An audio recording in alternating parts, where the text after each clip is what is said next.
Hey folks, Kevin here. Well, it's August 28th, 2018. I'm out around the bioremediation canal. All those weeds that you see behind me here, there's lamb's quarter, some grasses, some pokeweed as well. And then you may recognize some asparagus that we've let grow up. And a lot of it's going to go to seed as well. So what we're going to do today, or what I'm doing today, is pulling up as much of the weeds that are there, and that's the grasses, the lamb's quarter. The lamb's quarter is just going to seed right now. I want to get as much of that material up along with the root balls. So the material, sorry about the wind, the materials include some wood chips that are older, that were on the surface as a mulch layer, some of the compost. All of that material is going into the back of Pepe right over here, and I'm going over and using that material to help seal the pond. So I'll be coating the areas where there's gravel down pretty low on the walls in the pond, like I've used some of the kale and other garden vegetable materials. I'll be going over getting more of those today as well. It's a pretty hot one. I don't know how long I'll last out here, but that's what I'm doing now, pulling a lot of the weed mass out along with this superficial soil. There are weed seeds, no doubt, down below deep to that as well, but if I can get a lot of the tenacious roots, any bindweed, pokeweed, those out of there, the quack grasses out of there, that's a bonus. Then later on what I'll do is I'll lay down the asparagus plants that have gone to seed, lay them right down on top of the bed, put compost on top of that, and put wood chips on top of that, mulch that as well. That'll reduce a lot of the weed burden. It'll give me material to use to seal the pond, and hopefully allow for next spring to be pretty easy harvesting all of the asparagus.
Well, it's August 29th, the next day. I'm out here amongst the asparagus plants all around the bioremediation canal system here, where the bridge is and all.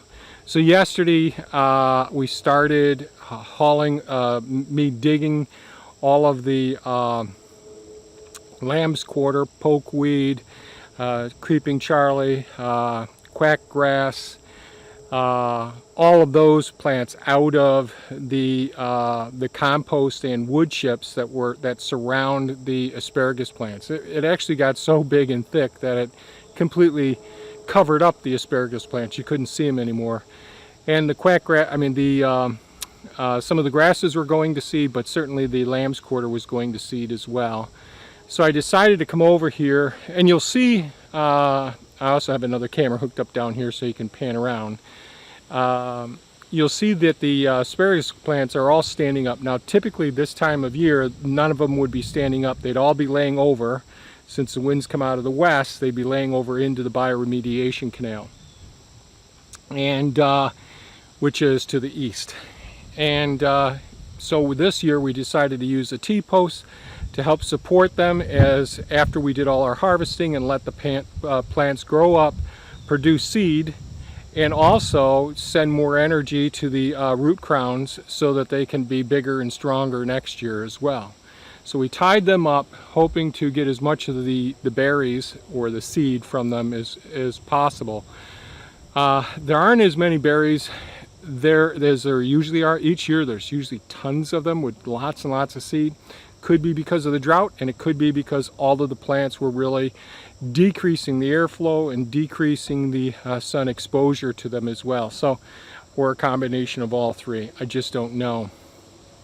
So I did shoot some GoPro footage, some time lapse of me doing this first half all the way up to the bridge. I didn't set the camera up to do the second half over on this side. After I did all the handwork using the pitchfork, what I call the potato fork, and rake, and I put all that stuff in Pepe, I brought it over to Pond 5, which we're using as organic material to break down and help seal Pond 5, which has been an ongoing video series that we're doing now. Then I came over here with Bumblebee, the mini excavator, and Optimus Prime, the front end loader.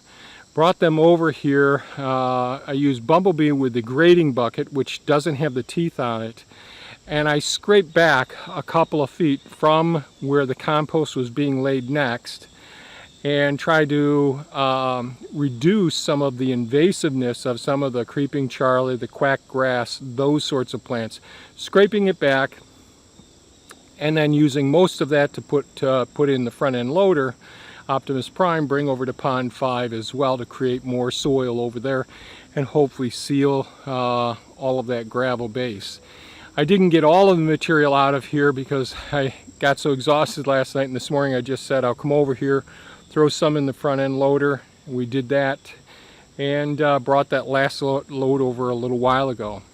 The other thing I did was I used Optimus Prime to go up to the large pile, composting pile, and I brought down this compost here. There's about 10 to 12 yards of compost that I ended up bringing down here because I decided to get as much of the root material out when I could, and I spread the rest of the soil out here over the lawn area that's surrounding this area, which is all planted with various trees and all.